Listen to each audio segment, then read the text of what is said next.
Hi, everybody. John Popovich along with Greg Shoemaker of TriStateFootball.com. Feel the chill in the air, and it really is football weather now. It sure is. Now the playoffs are going to be starting up soon, and it really does change. You know, John, from when we start in August to this time of year, and you start looking at guys that are big up front, and that's what usually helps these teams go deep into the playoffs usually. I never thought about that, but I guess it's just like they always talk about being able to run the ball and push the ball in like the AFC North.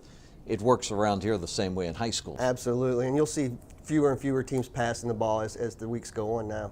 Okay, let's start, and these are a couple of teams we haven't talked about a great deal this year. Glen Estee at Kings get together, both 5-3 teams, and they're getting down to the point where they can't lose. You're absolutely right. Both of these teams are 5-3. Both of them right now, if the playoffs started today, they'd both be in Region 6 playoffs. They would be in. They would be in. Okay. But they're hanging on by the thread of their teeth. So I really like where Glen Estee's headed. Their sophomore quarterback, Pilcher's thrown 11 touchdowns in the last 3 weeks. He had a big game with 5 of them last week. So I'm looking for this team to even go further. In fact, Glen Estee's got a nice balance right now between the run and the pass. They're on a 4-game winning streak. They've had at least a running back have at least 90 yards in all 4 of those games as well. Mm-hmm. Harrison at Northwest, very quietly, Northwest has racked up an undefeated record here. Harrison seems to be playing well here, and as of recent weeks. You look at these two teams, they're well coached, and that's why they're so good. Nate Mahant's come in and done a great job. Northwest hasn't missed a beat since losing Chad Murphy. So, they got a chance to start 8-0. Last year they were 8-0, and Harrison got them and beat them, and they lost their last 3 games, including their first round of the playoff games. I'm looking for the Knights to have some revenge on this one. Yeah, so this is very meaningful for anybody who was playing in that game last year, because they know what happened afterwards. Yes, exactly, and they got a chance to go 9-0 for first time in school history. Okay, let's swing over to Indiana, and we've watched good teams. Batesville's had a nice season. Lawrenceburg's another nice season.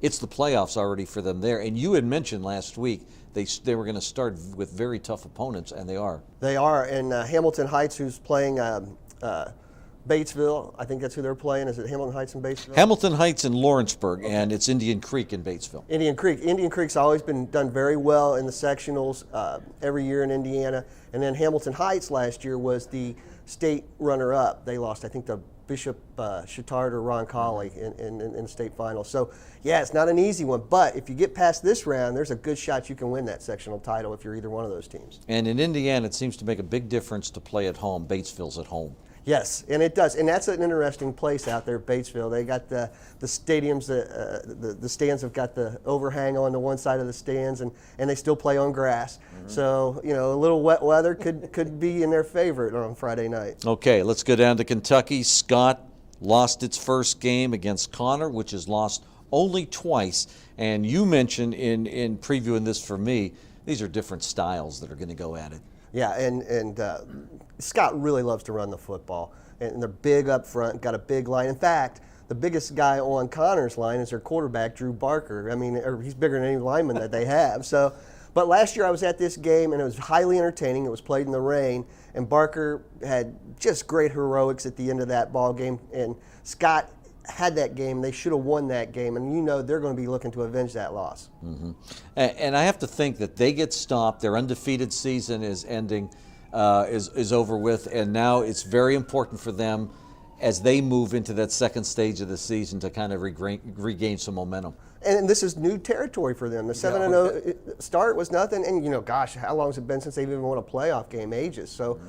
Yeah, how they regroup, how Coach Woolley gets them out and gets them rocking and rolling this week, I think it's very important that they get back in the winning track. Okay, let's finish with two teams, 2 programs that we have watched for years. Highlands at Elder. And Highlands has lost 1 game in their last 43, and it was to Elder. So you think that's their motivation this week. I was out watching Highlands last week. Fantastic offense. That Drew Halliston has got just runs that offense, and you're looking at a Highlands team that could actually win a 3rd straight state championship with a 3rd different quarterback in 3 years. So it's pretty interesting how they just take and put a new piece in all the time. And the one thing that I really look forward to in this game, John, is is if Elder can establish the running game. Chris Shore got hurt a few weeks back when they played Lakewood St. Ed, and he's just not been the same running back since. So I look for that. But the one thing we have been finding out about this Elder Panther team, sophomore Peyton Ramsey, when they need a big play, he has an uncanny knack of coming up with that play. Mm-hmm. You know, it's interesting. When this rivalry started years ago, I think they played the first one down at Paul Brown Stadium years ago. Oh, gosh, yeah, I remember that. And I think most people thought Highlands would never be able to stay with an Elder, but these are usually really good games. They are, and they're fun. And you know, there's usually a lot of points put up in these games. And, you know, if the pit can get behind these Purple Panthers, it's going to be a tough night for Highlands over on the west side of town. Good deal. Greg Shoemaker, read everything he has to write on tristatefootball.com. I'm John Popovich. Enjoy your Friday night.